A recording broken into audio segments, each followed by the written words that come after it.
Hi everyone, it's Miss Amy from the Ridgewood Public Library. Thanks for joining me for story time today. Today I want to share with you one of my all-time favorite children's books. It's called Blueberries for Sal.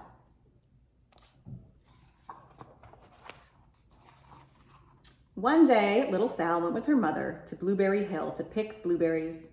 Little Sal brought along her small tin pail, and her mother brought her large tin pail to put berries in. "We will take our berries home and can them," said her mother. "Then we will have food for the winter."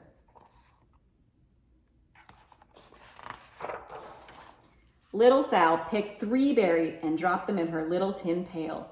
Kaplink, kaplank, kaplunk. She picked 3 more berries and ate them. Then she picked more berries and dropped one in the pail. Kaplunk, and the rest she ate.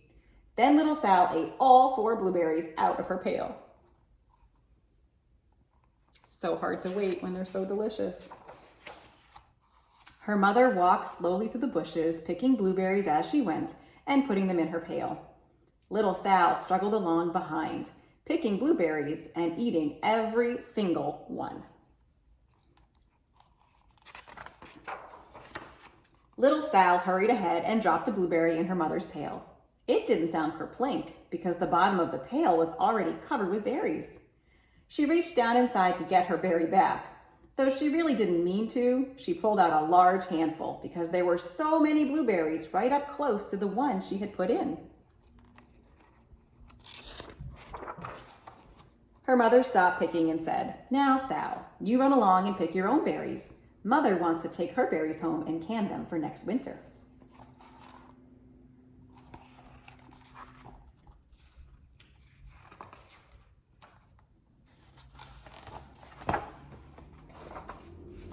Her mother went back to picking, but little Sal, because her feet were tired of standing and walking, sat down in the middle of a large clump of bushes and ate blueberries.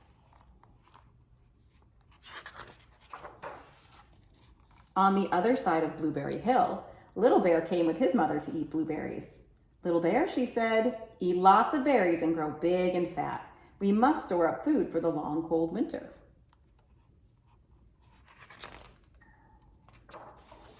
Little Bear followed behind his mother as she walked slowly through the bushes, eating berries. Little Bear stopped now and then to eat berries. Then he had to hustle along to catch up. See him running after his mother? Because his feet were tired of hustling, he picked out a large clump of bushes and sat down right in the middle and ate blueberries. Just like little Sal, right?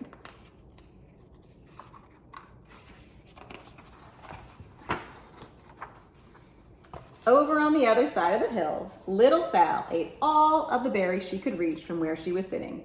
Then she started out to find her mother.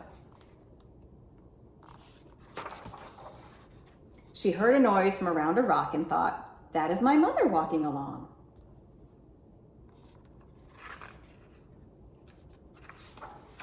But it was a mother crow and her children, and they stopped eating berries and flew away, saying, "Caw, caw, caw." Then she heard another noise in the bushes and thought, "That is surely my mother. I will go that way." But it was Little Bear's mother instead. She was tramping along, eating berries and thinking about storing up food for the winter. Little Sal tramped right along behind. I think she's very brave because I would be a little nervous around that big bear. By this time, Little Bear had eaten all the berries he could reach without moving from his clump of bushes.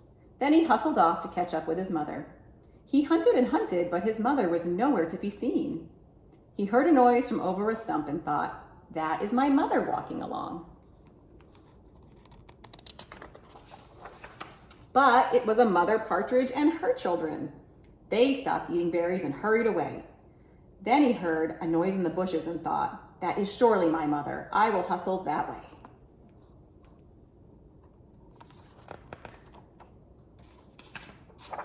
But it was little Sal's mother instead. She was walking along picking berries and thinking about canning them for next winter. Little Bear hustled right along behind.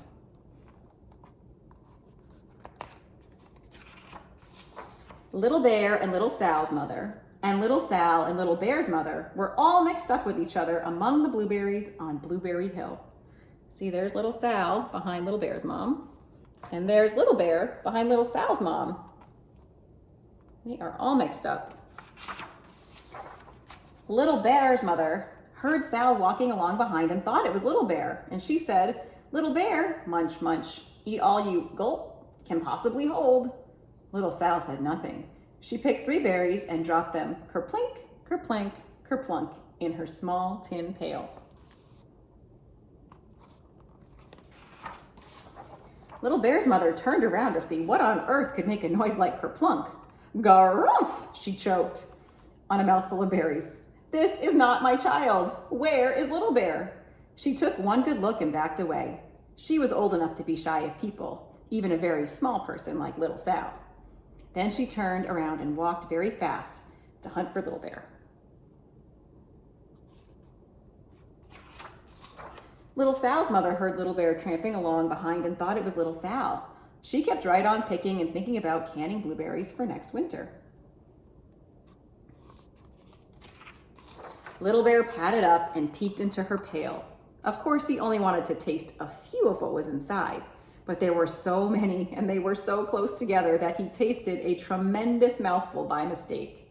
"Now, Sal," said little Sal's mother, without turning around, "you run along and pick your own berries. Mother wants to can these for next winter."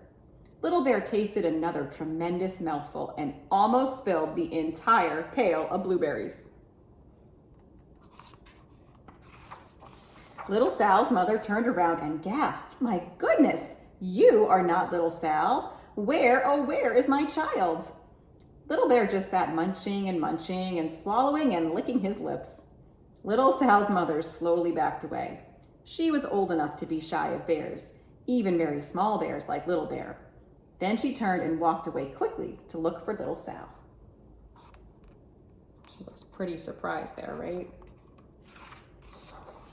She hadn't gone very far before she heard a kerplink, kerplank, kerplunk. She knew just what made that kind of a noise. What is it? Little Bear's mother had not hunted very long before she heard a hustling sound that stopped now and then to munch and swallow. She knew just what made that kind of a noise. Little Bear and his mother went home down one side of Blueberry Hill, eating blueberries all the way and full of food stored up for next winter.